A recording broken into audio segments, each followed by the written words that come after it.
has been a very trying winter. Squirrel chewed through that cord in the wall, so I had to disconnect it. I have to run a new line with steel wrapping so that squirrels can't chew through my freaking electrical. Someone couldn't keep their dog in their yard, and it came by and killed 17 of my chickens.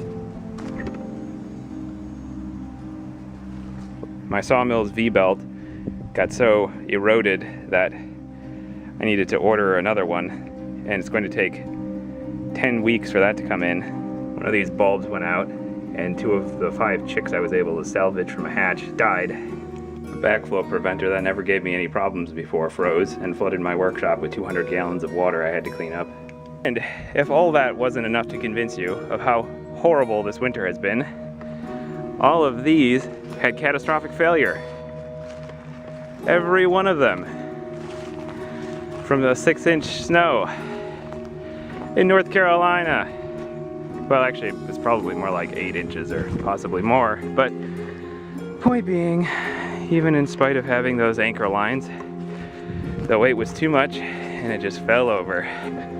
Not only was this fairly expensive for the result, but it failed utterly and completely. Even if you were to say, oh, you should have done a better job on the anchors, because clearly this anchor actually did fall out. Oh, wow. This was a good anchor too.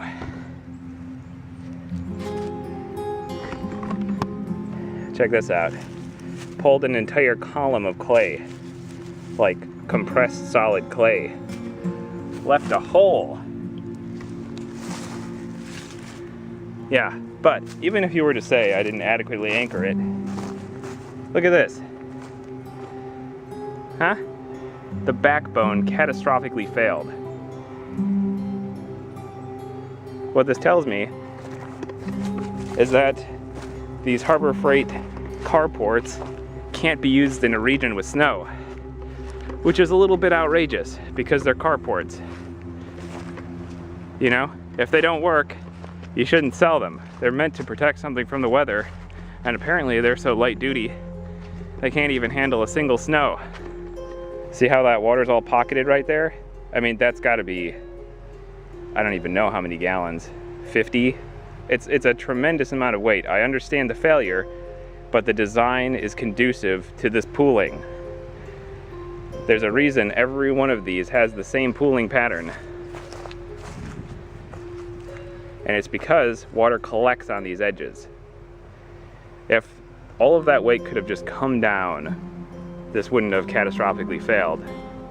But even all of these smashing downward towards the earth was not enough to allow the water to be released. Not even in the direction it was falling. There's still huge pockets of water.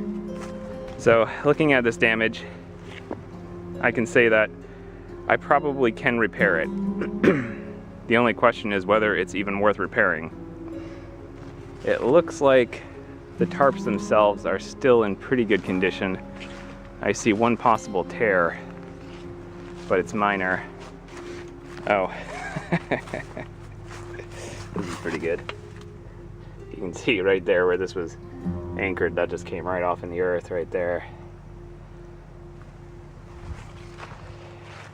Yeah, this is pretty ridiculous. What a waste of time. That's really been the problem with all of these things that have happened recently. All of them are waste of time. None of them have ruined my life or something, but every one of them is a dramatic waste of time. Because all I'll end up doing is getting back to where I started on every one of these things.